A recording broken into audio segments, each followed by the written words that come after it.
Hi, and welcome to this episode of John's Model Kit Review. In today's fun classic model kit review, we'll be taking a look at the Otaki / Arii Nakajima Ki-44 Shokai, or Tojo, in 1/48 scale. My particular boxing is Arii kit number A328-600. This kit was originally released by Otaki all the way back in 1974. My particular boxing was released in 1986, so it is still a truly classic kit. In this review, we'll take a look at what comes in the box. I'll give a brief history of the Nakajima Ki-44. We'll talk about the fit of the major parts. We'll also look at the surface detailing on the exterior of the kit. We'll look at the kit instructions, and we'll talk about any problem areas to watch out for during the construction phase of the build. We'll talk about the clarity and the fit of the clear parts on the kit. We'll look at the detail parts that make up the interior, as well as the landing gear on the kit. We'll look at the marking guides in the kit and talk about the decals themselves and how those perform.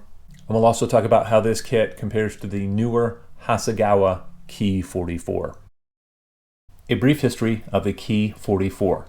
The Ki-44 was developed by the Nakajima Aircraft Company, and it was operated by the Imperial Japanese Army from 1942 through 1945. The design and development of the Ki-44 differed greatly from that of other Japanese fighters of the time, and it incorporated speed and rate of climb in preference to maneuverability. When compared to the Nakajima Ki-43, the Ki-44 had a higher top speed, it also had a higher landing speed, and it was less maneuverable than the Ki-43. The Ki-44 was the fastest climbing Japanese fighter at the time of its introduction. It was also the Imperial Japanese Army's only interceptor type when the U.S. Army Air Force's B-29s began bombing the Japanese mainland in June of 1944.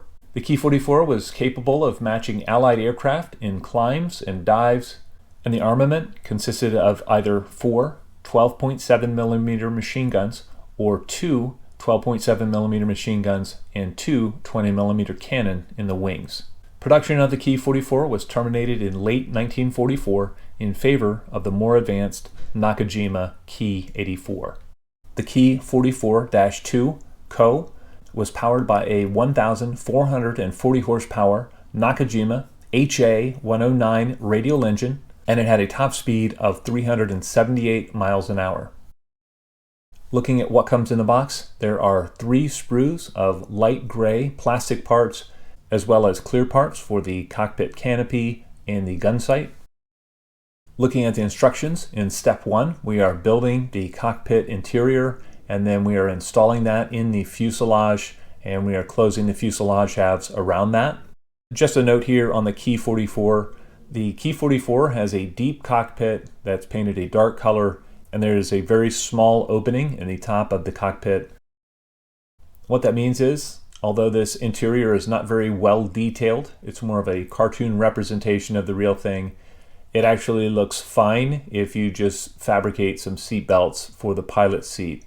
There's going to be very little that's visible of the interior through the cockpit canopy.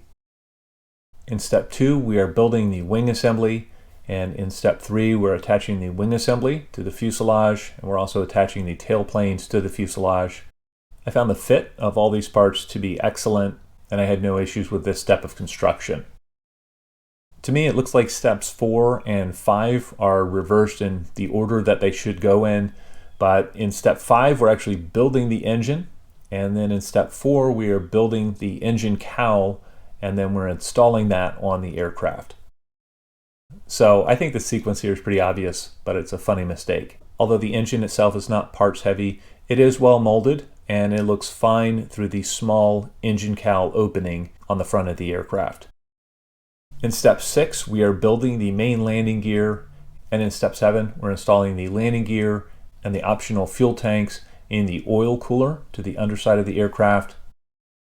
I think the detail on these parts is sufficient for the scale, and I didn't have any trouble with this step of construction.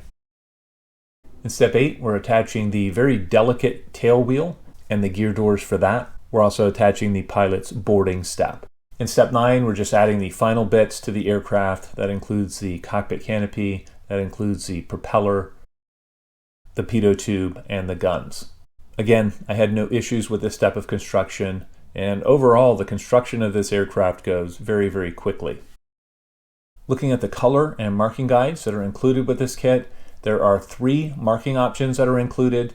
In addition to this somewhat limited diagram in the instructions, also included in the kit is this nicely printed sheet that has a full color diagram of 2 of the marking options. And this is complemented by the box art plane, which is the 3rd marking option.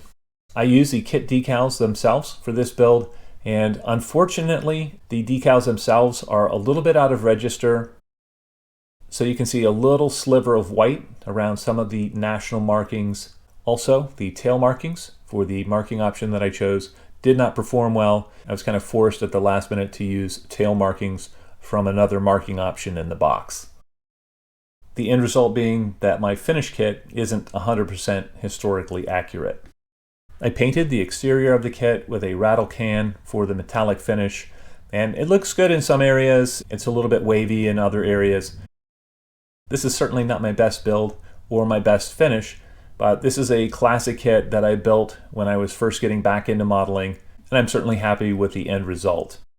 Looking at the surface detailing on the exterior of the kit, what is there is represented by engraved panel lines throughout. The panel lines are consistent. This kit also features fairly extensive riveting. Thankfully, the riveting isn't terribly overdone. It actually looks pretty nice. And it's shocking to me that this kit was originally released in 1974. It's over 50 years old, and the surface detailing on this still holds up well today. Overall, the fit of the major parts on this kit was excellent. This particular kit is one of Otaki's more accurate kits in regards to shape fidelity to the original. And the only thing that really lets this kit down is the decals that came in the box. But again, here we're talking about very, very old decals at this point. If you're looking for the definitive model of a Ki-44 and 1/48 scale, I would recommend the Hasegawa kit over this one, just due to its finer detail and much more accurate detail in the cockpit area. The Hasegawa kit also has the advantage in clear parts. They're a little bit clearer and nicer than the ones found on this classic Otaki kit. If you look at the exterior of the kit, I actually prefer the exterior surface detail of the Otaki kit. It's a little bit busier with the rivets, and I think it turns out pretty nicely with a little bit of weathering. Well, I'd love to know what you guys think. If any of you out there have built the Otaki or Arii Ki-44 in 1/48 scale, please feel free to comment in the comment section below. As always, I hope you found this video entertaining and informative, and until next time, model on.